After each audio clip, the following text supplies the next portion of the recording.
Вештачење на мобилните телефони е причина зошто Лупчо Палевски Палчо се уште не е седнат на распит пред обвинител. Во електронските уреди што Палчо ги имал при апсењето во Турција, обвинителството бара докази што може да ги употреби во истрагата која се води против него како првоосомничен за двојното убиство. Во тек е екстракција на податоци од електронски уреди кои беа одземени пред неговото апсење во Турција, а доставени при екстрадицијата. Се преземаат и други действија. Лупчо Палевски Палчо пред 2 недели беше изведен пред судија на претходна постапка во Скопскиот кривичен суд во однос на неговиот одреден притвор од 30 дена.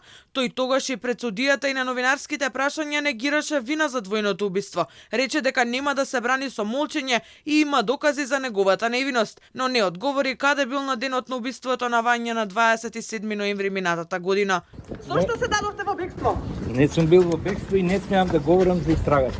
Палевски, откако беше екстрадиран од Турција, заврши во самица во истражниот затвор Скопје. Сместен е во оделот за притвореници од висок безбедносен ризик. Сам е во 4 зида и еден висок прозорец со решетки. Таму се и неговите осомничени помагачи, но со нив нема контакт. Обвинителството за Владко Кешишов, Велибор Манев и Боре Видевски поднесе обвинение и ги товари за помагање, грабнување и 2 убиства на свиреп начин. Обвинет е и таткото на Вања, Александар Ѓорчевски, кој според истрагата дал информации за движењето на неговата ќерка. Постапката продолжува и против Стефан Димковски, кој е осомничен дека му помагал на Палевски да избега, односно го возел од Србија до Турција. За него на сила се само мерки на предпазливост, откако помина 1 месец во истражниот затвор во Шутка.